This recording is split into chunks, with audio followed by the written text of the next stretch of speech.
So when you say you believe in multiple religions, I'm trying to understand how does that work? How do you reconcile the contradictions? I try to explain. uh, I don't believe in God in a sense of a religion. Okay. I just believe that the universe is too much complicated, that anyone has done anything that for its existing. Okay. You, Yeah, I you understand. understand Yeah, what I yeah. mean? And that's it. But Okay. So where do you think it came from? Where do you think the universe came from? from superiority intelligence, but we don't know what Ah, it you see, that is just a that's Yeah, just a different way of saying God. is. When When you talk about super intelligent or yes, super, maybe it's too complicated that we cannot even no, no, imagine. I think Imagine, you're talking about what I would consider as God. It's just I'm using the term God, the label God. You're saying a supernatural being. yes, It's just semantics. So maybe we are yes, talking about the same thing, kind yeah. of. But do you think there is an intelligent being which brought about the universe?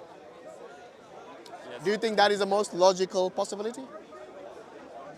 No, I think it's much logic. Yeah. What about you? What do you think? I think today we don't have the tools, science don't have tools to explain everything. Do you think science can really explain everything? Today we No, cannot. anytime. You see, science has It's limitations. an evolution because 2000 years ago we didn't Yeah. know what we know today. So, do you believe science has limitations? For today, yes. Anytime. Ah oui, est-ce qu'à terme, on est sous gratuit par la science? I'll give, Today we don't know. I'll give you an example. Science really is talking about the physical world, yeah? It's talking about the natural world, the naturalistic, mostly the physical world.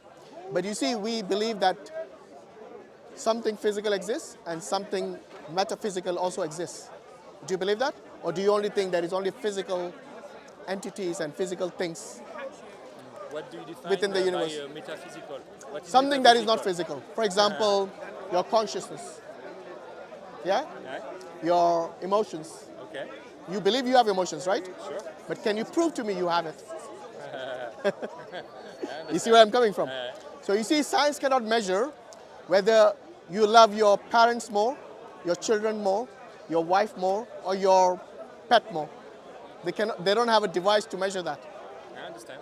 So there are some certain things which are metaphysical, which science doesn't have. That is not the scope of science. It is not within the scientific. You're a star. I think you are the science. You're the guest. So this is what I'm saying. Science is limited to only study of the physical world mostly. Yeah? Mostly. Okay. But the metaphysical is beyond the scope of science. Do you agree? Yeah? Yeah, I didn't realize it, but yes, okay. Okay, let me give you agree. let me give you an example. You believe you're conscious, yeah? Can you prove it to me objectively that you have consciousness? Prove it objectively. Which means not from your emotions, not from your feelings. With scientific arguments, no, I can't. Yeah, so that is the thing. You see, even the scientists are. Oh yeah, there's a bee. Don't worry. If you don't harm it, it won't harm you. Yeah. Maybe you got some honey there? Okay, no problem. So, if science has limitations to only study about the physical world, then you cannot say to show evidence for God when we believe that God is beyond our physical world. See what I mean? So it is a wrong tool to understand or to acknowledge and identify the existence of God. You cannot use science for that. You can use scientific, certain philosophical arguments like deductive reasoning and so on, but you cannot say, show me empirical evidence using science of the existence of non-physical things. I understand. Yeah? I agree.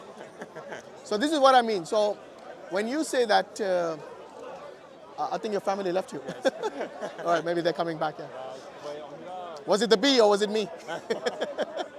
Okay. Wasn't you? So it's that's what I'm saying. So we do believe that this universe exists, and we believe it didn't come from nothing. It didn't create itself. So the only other plausible explanation is there must be a being, like you said, supernatural being, which brought this into existence. Okay. Now the next question would be, how do you identify what are the attributes of this supernatural being? Like it must have certain fundamental attributes. For Fundamental what? attributes. Okay. You understand? Yeah? Okay, good.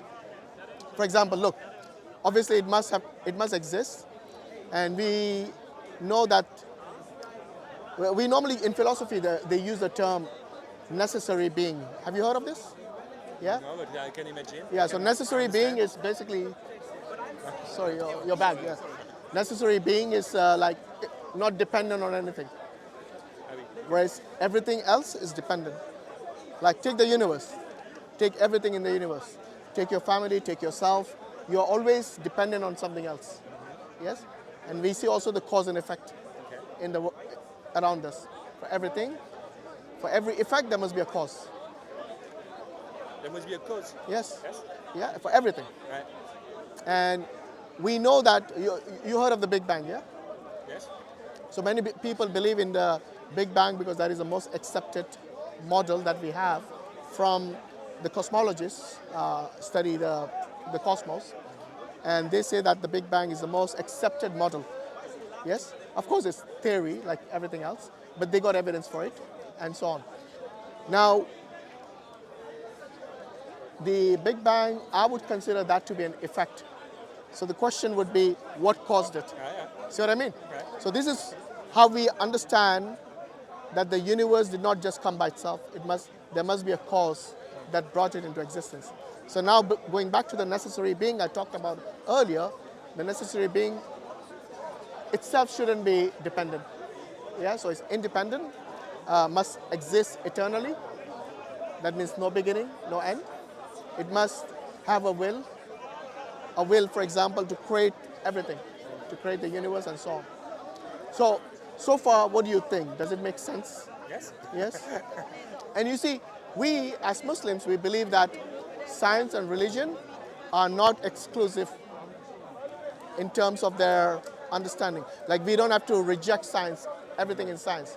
We only reject the parts which conflict or are contradictory to the teaching of Islam. But they are not mutually exclusive, science and religion. You know, I don't know if you heard of this, the scientific method, you know, like finding evidence and basically doing experiments and all those things. The scientific method itself was invented by a Muslim. Okay. Yeah, some of the early scientists were Muslim pioneers. Some of them were Christian pioneers. Yes, I don't know. You heard of this guy? He used to be a pastor in a church. His name was Gregor Mendel, and he's the one who invented or discovered how hybrid plants basically give you better food and better products. Okay. All right. So he basically did cross pollination between two different plants, and he created a hybrid plant. And he was a Christian. Okay. Yes, Newton, Faraday, these were religious people. So we don't believe that religion and science are mutually exclusive. There are certain aspects of science that we will reject, you know, but most of it, I think, is just a study of the world that already exists. Okay. So we don't have to consider religion as a taboo. That's what I'm trying to tell you. It should be within our frame of understanding and existence, and also as a form of understanding the metaphysical, because science limits. Beyond that, it cannot go, and religion is able to go both regarding the physical world and also explain the metaphysical world. Okay. Yes, like our consciousness, very important. You see, every scientist, they believe they are conscious, not through evidence, but through belief, through faith. So the scientists themselves believe in faith. Yes? And that is, you see, the consciousness is the fundamental aspect of any living being. Because without that consciousness, they cannot ask questions or answer questions. Yes? They cannot perform experiments. They cannot think. Why? Because when you're not conscious, you can't do anything. That's right. Thank you. All right, no problem. What's your name? Pierre. Pierre? What's your name? I'm Hashim. Hashim. Yes. Very nice meeting you guys. to meet you. And thanks for your time. All right, you Bye. take care. Yes. May Allah give them hidayah. Jazakumullah khairan. Assalamu alaikum wa rahmatullahi wa barakatuh.